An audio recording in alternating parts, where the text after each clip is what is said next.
chismis culture sa bansang Pilipinas na meron lang mag-post na isang no one na i-post yung picture ni Andrea Brillantes na hindi naman kilalang tao to Andrea Brillantes, i-post yung picture sa Spain ni Daniel Padilla. Pag samasamahin sa isang post, magiging katotohanan na papaniwalaan ng mga tao.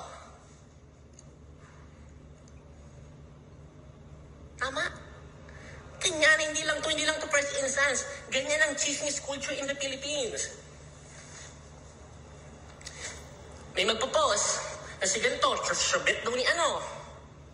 Papaniwalaan na agad ng tao kahit walang fact-checking.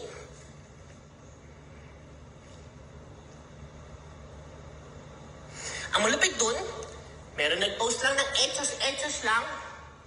Tapos, yung taong yun naniwala. Tapos yung taong naniwala, grabe na ngayon agad yung galit at kung ano-ano ng mga pinapost at pinagsasabi, ikaw! Rampo ka!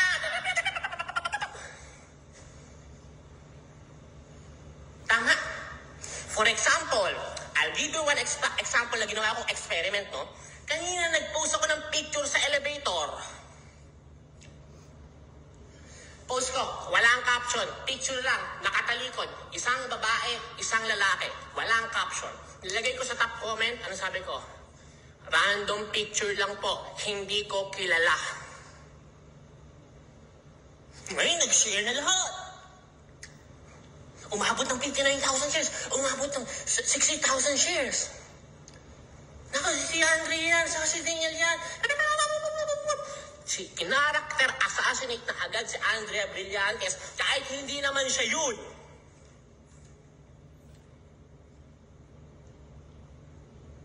Ang dami ng umikot na kwento na ano kayang ginawa nila sa kondo. OMG, wala akong sinabi sa caption ha.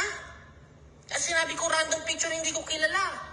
And same thing happening in the Philippines always sa lahat ng issues, sa lahat ng chismis, kaya shook a bit pen or whatsoever, that's the chismis culture in the Philippines, na kapag yung isang bagay na paninira ay pinaniwalaan ng maraming tao, ng milyong-milyong tao, yung paninira na inventong kwento ay nagiging katotohanan na.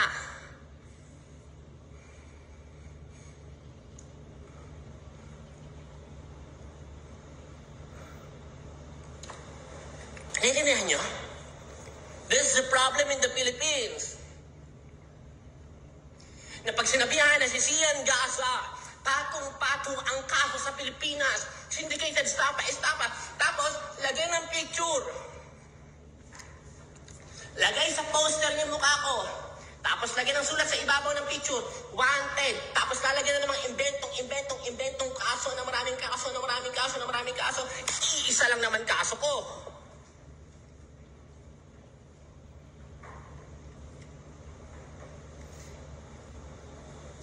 Pero dahil marami nang naniwala, yun na yung totoo. Nasisiyan ka sa patong-patong ang kaso sa Pilipinas. Hindi na yan yung chismis culture in the Philippines. Alam ngayon, ginagrab ko tong opportunity na to, yung influensya ko, para malinaw sa inyong mga utak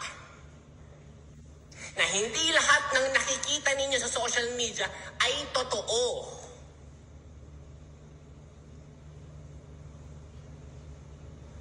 Hindi porke nakita nyo, meron itong picture nito, meron picture nito, at ginawa na ng habang kwento sa caption, hindi porke may nakita kayo sa social media, totoo na yun, no, kailangan nyo mag-fact-checking. Na kung maniniwala man kayo sa chismis na yun, 50% lang, kailangan may 50% doubt pa rin.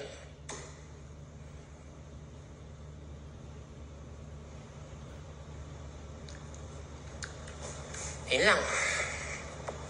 Naway, bilang pambansang marites ng Pilipinas and having this power and influence all over my kababayans, yun lang sana gusto kong sabihin ng final words. Maging responsable kayong mosang, maging responsable kayong marites. Okay? Chismis and paninira are two different things. Posible na yung chismis ay katotohanan at chika-chika. at yung panira ay imbentong kwento na chinismis-chismis. So maging responsable kayong mosang sa mga susunod na issue pagkatapos ng Katniel at wag kayong magka-character assassinate ng tao nang hindi nyo nalalaman yung buong kwento. At hindi nyo nalalaman yung buo niyang pagkatao. Dahil hindi nyo alam sa bawat salitang sinasabi ninyo, tinatawag niyo siya kung ano-ano man.